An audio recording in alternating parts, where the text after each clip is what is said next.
Dear sisters and brothers in Christ, St. Paul writes the letter to Galatians in very much of a debating spirit. He is apologetic and is in a certain sense upset and angry. After St. Paul had evangelized in Galatia and had left that place, some persons had come there preaching a different gospel. And it is in this context that Paul writes this letter to Galatians.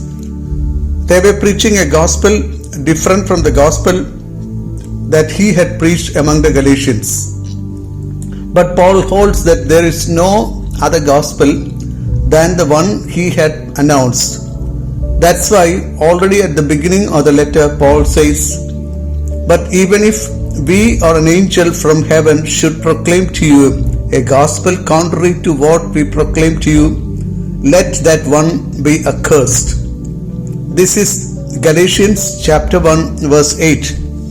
Now, at least a few of the Galatians must have accepted the different gospel preached by those new preachers. That's why Paul asks, "You foolish Galatians, who has bewitched you?" It was before your eyes that Jesus Christ was publicly exhibited as crucified. Galatians chapter 3 verse 1. The core of the gospel which Paul preached is just this: "Yet we know that a person is justified not by the works of the law, but through faith in Jesus Christ." Galatians chapter 2 verse 16. The new preachers must have said that even when justification was through faith, still the prescriptions of the law of Moses had to be observed. Hence, they must have said that circumcision, Jewish calendrical feasts, and food laws were to be upheld and observed. But Paul would not in any way accept such a position. It's keeping this in mind that Paul writes the last lines of the letter, that is chapter 6 verses 14 to 18.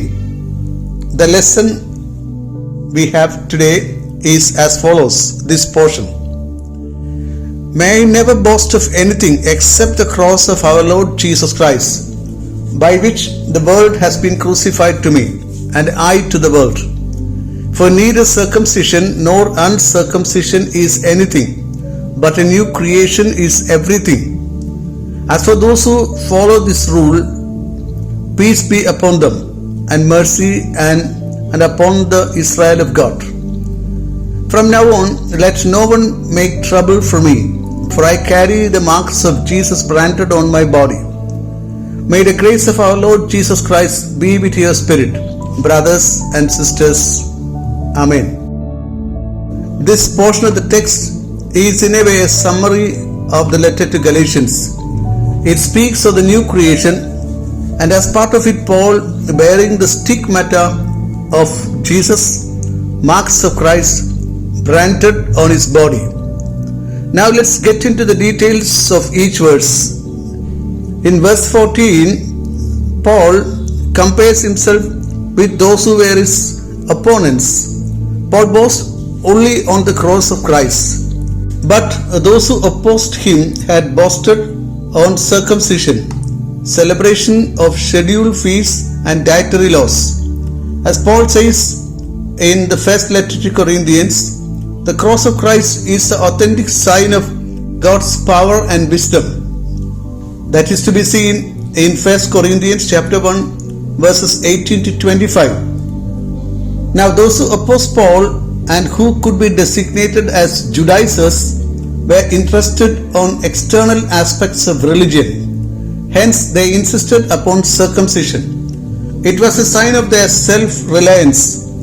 But Paul's dependence was on the grace and favor of God.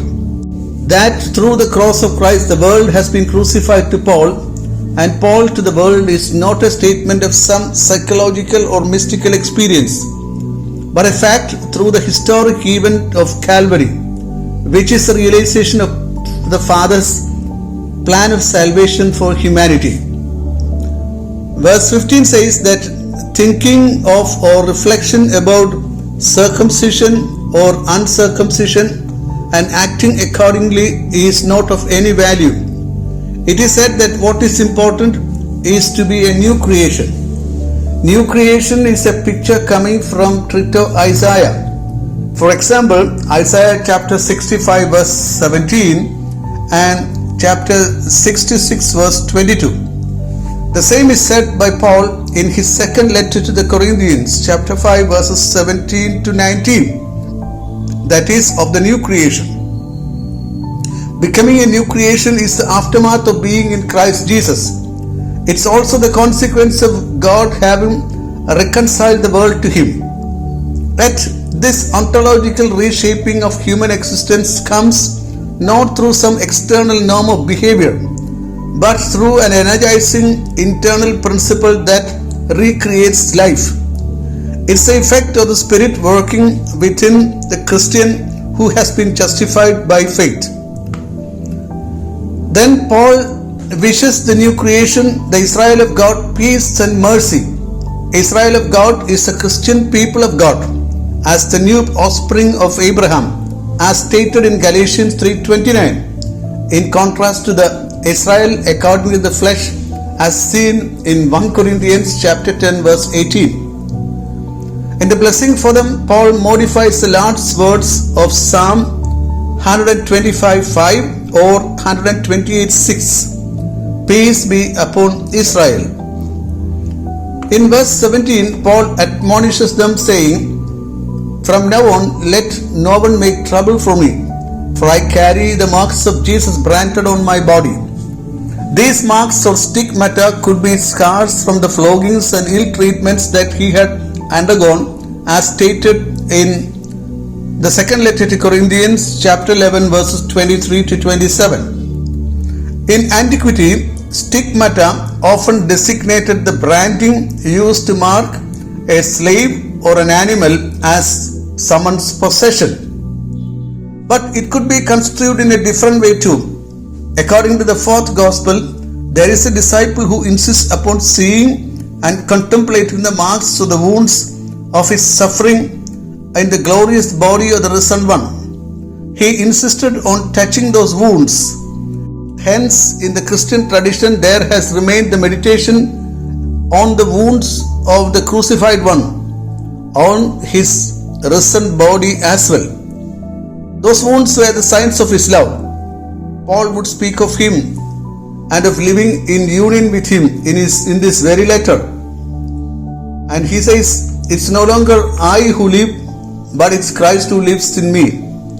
And the life now I live in the flesh, I live by the faith in the Son of God, who loved me and gave himself for me."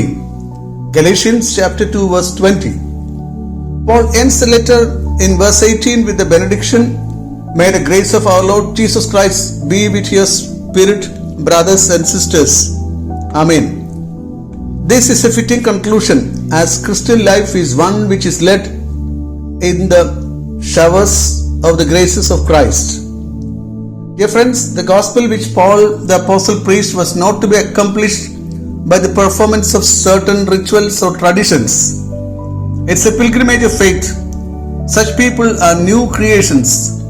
Such persons can have right perspectives, and they will be able to accept pain, suffering and persecution on account of Christ and live in union with Christ. In this our pilgrimage, let the grace of Christ accompany us. Amen.